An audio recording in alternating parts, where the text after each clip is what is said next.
नमस्कार दोस्तों, स्वागत है आप सभी का एक और हेल्थ एजुकेशनल लाइव सेशन में। मैं हूं आपकी फार्मासिस्ट सुंदर।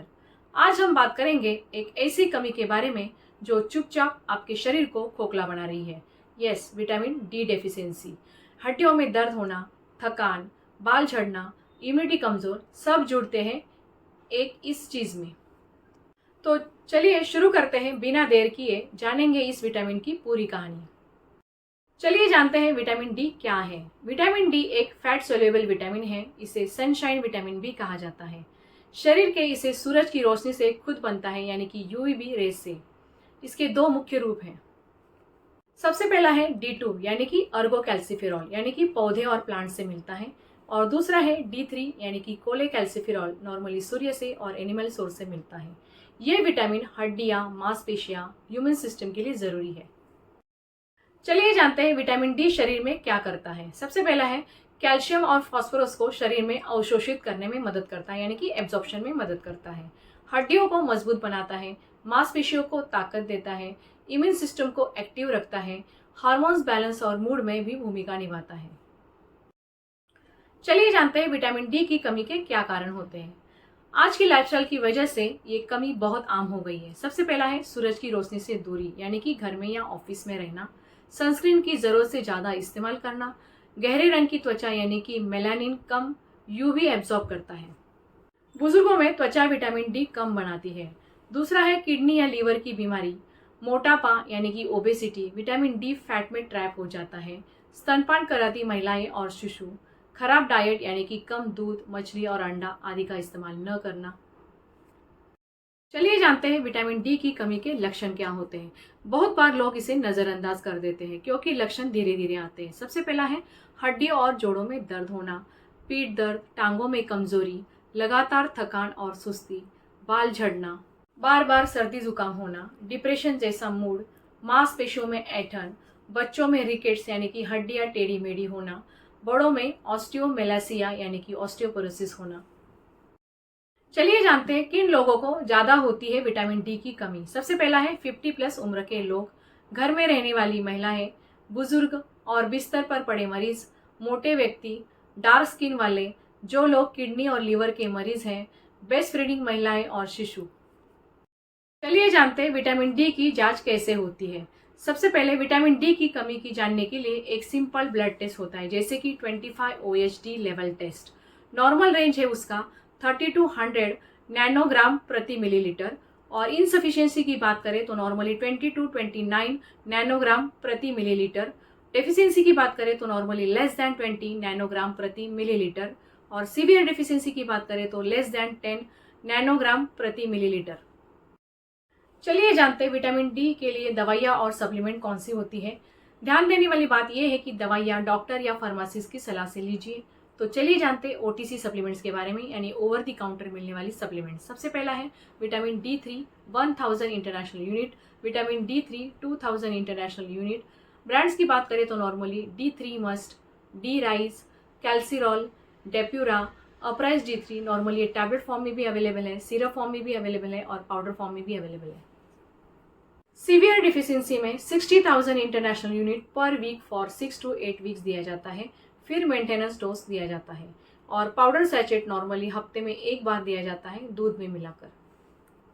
च्यूएबल टैबलेट्स भी अवेलेबल है और इंजेक्शन इंट्रामस्कुलर दिया जाता है, जैसे कि D3 6 lakh international unit only under medical supervision, यानी कि डॉक्टर की निगरानी में दिया जाता है।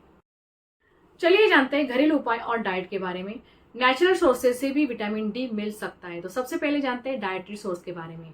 फोर्टिफाइड दूध और दही का इस्तेमाल कर सकते हैं, मछली यानी कि साल्मोन और ट्यूना, अंडे की जर्दी, मशरूम यानी कि सन ड्राइड, गढ़वाल वाले अनाज यानी कि फोर्टिफाइड सीरियल्स। तो चलिए जानते हैं आगे की घरेलू उपाय के बारे में। सबसे पहला आसान तरीका है, रोज डेली 20 to 30 मिनट्स धूप में रहना चाहिए, यानी कि सुबह से 8 से लेकर 10 बजे की जो धूप होती है उसमें ज़्यादातर टाइम स्पेंड करना चाहिए। धूप में शरीर का 20% हिस्सा खुला होना चाहिए, जैसे कि चेहरा, हाथ और पाँव। और बच्चों को हमेशा बाहर खेलने की आदत डालनी चाहिए, उनको उसके लिए मोटिवेट करना चाहिए। चलिए जानते हैं बचाव और सजगता के बारे में। नियमित जांच करवाएं, बच्चे और बुजुर्गों की खास देखभाल करें, दवा बीच में न छोड़ें, धूप से दोस्ती करें, डॉक्टर से सलाह जरूर लें लंबे समय तक सप्लीमेंट लेने से पहले। चलिए जानते हैं विटामिन डी से रिलेटेड कई सारे सवाल जवाब। सबसे पहला है, रोजाना कितनी मात्रा में विटामिन डी लेना चाहिए? तो उसका आंसर है 1 साल से बड़े बच्चे के लिए 600 से लेके 800 तक इंटरनेशनल यूनिट पर डे होना चाहिए और बुजुर्ग और डिफिशियंसी वाले को 1000 से लेके 2000 international unit per day doctor advice के अनुसार।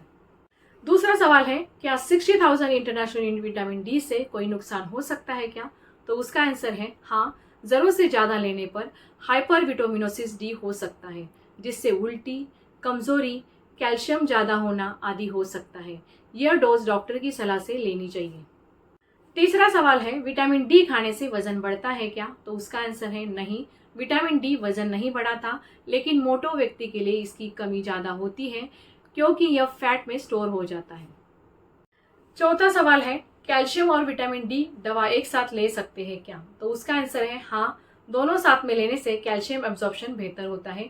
कई सप्लीमेंट्स में दोनों को मिलाकर दिया जाता है, जैसे कि शेलकैल एचडी, सीसीएम D3 आदि। फिफ्थ सवाल है, बच्चों को कितनी धूप और कितनी मात्रा में विटामिन डी देना चाहिए? तो उसका आंसर है छोटे बच्चों को रोज 15 से 30 मिनट की हल्की धूप मिलनी चाहिए। विटामिन डी ड्रॉप डॉक्टर के अनुसार देना चाहिए। Normally 400 international unit per day दिया जाता है, जैसे कि डी बेबी ड्रॉप्स और कैल्डिकाइन ड्रॉप्स। सिक्स सवाल है, क्या विटामिन डी की गोली रोज खा सकते हैं? तो उसका आंसर है अगर डॉक्टर ने सलाह दी है तो 1000 इंटरनेशनल यूनिट या 2000 इंटरनेशनल यूनिट तक रोज ली जा सकती है। सेल्फ मेडिकेशन से बचे। सेवंथ क्वेश्चन है, धूप में कितना देर बैठना चाहिए? कौन सा समय सबसे अच्छा है? तो उसका आंसर है सुबह से 8 से 10 बजे तक की धूप सबसे अच्छी मानी जाती है। रोज 20 या 30 मिनट तक चेहरा, हाथ, पैर खुले रखने चाहिए। 8 क्वेश्चन है, विटामिन डी की कमी से बाल क्यों झड़ते हैं? उसका आंसर है विटामिन डी बालों की जड़ें यानी कि हेयर फॉलिकल्स को मजबूत बनाता है। इसकी कमी से बाल कमजोर होकर झड़ सकते हैं। कई हेयर फॉल ट्रीटमेंट्स में D3 शामिल होता है। 9th क्वेश्चन, क्या शाकाहारी लोग विटामिन डी की कमी के ज़्यादा शिकार होते हैं? तो उसका आंसर है हाँ, क्योंकि D3 मुख्यतः नॉनवेज और दूध, अंडे में पाया जाता है। शाकाहारी लोगों को फोर्टिफाइड फूड्स और सप्लीमेंट्स लेने चाहिए। 10th क्वेश्चन है, विटामिन डी की जांच कितने में हो जाती है और कितनी बार करानी चाहिए? तो उसका आंसर है 25 OH-D टेस्ट की कीमत नॉर्मली 800 से लेके 1500 के बीच हो सकती है। साल में एक बार जांच पर्याप्त है। अगर कोई लक्षण हो तो जल्द करवाएं। 11th क्वेश्चन है, क्या विटामिन डी की कमी से नींद नहीं आती? उसका आंसर है हाँ, रिसर्च में पाया गया है कि विटामिन डी की कमी से नींद की क्वालिटी खराब होती है और नींद और मूड पर इसका असर पड़ता है। 12th क्वेश्चन है, क्या गर्भवती महिलाओं को भी विटामिन डी लेना चाहिए? उसका आंसर है जरूर। गर्भवती और स्तनपान करने वाली महिलाओं को विटामिन डी की जरूरत ज़्यादा होती है। ये बच्चे की हड्डियों और इम्यून सिस्टम के लिए भी बहुत ज़रूरी है। 13th क्वेश्चन है, क्या कोई साइड इफेक्ट होता है विटामिन डी सप्लीमेंट का? तो उसका आंसर है सही मात्रा में लेने पर नहीं। ओवरडोज से नौशिया, उल्टी, कमजोरी, कैल्शियम हाई जैसी दिक्कतें हो सकती है। 14th क्वेश्चन है, क्या इंजेक्शन से विटामिन डी देना सही है? उसका आंसर है हाँ, बहुत ज़्यादा कमी हो तो डॉक्टर 6 लाख इंटरनेशनल यूनिट का D3 इंजेक्शन दे सकते हैं मसल्स में। यह हफ्तों तक असर करता है। सेल्फ इंजेक्शन न करें। 15th क्वेश्चन, क्या मशरूम और सूरज की धूप से ही कमी पूरी हो सकती है? उसका आंसर है आंशिक रूप से, पर अगर कमी ज़्यादा है तो सिर्फ खानपान और धूप से पूरी नहीं होती, सप्लीमेंट ज़रूरी होते हैं। तो दोस्तों, उम्मीद है आज का सेशन आपके लिए बहुत जानकारीपूर्ण रहा होगा। अगर आप भी थकान, कमजोरी या जोड़ों के दर्द से जूझ रहे हैं तो विटामिन डी की जांच जरूर करवाएं। अगर वीडियो अच्छा लगा तो लाइक, शेयर और सब्सक्राइब करें हमारे चैनल फार्मेसी सुंदर को। अगली बार फिर मिलेंगे एक नए टॉपिक के साथ। तब तक के लिए स्वस्थ रहिए, जागरूक रहिए, stay connected, stay healthy, stay happy. हंसते रहिए, मुस्कुराते रहिए।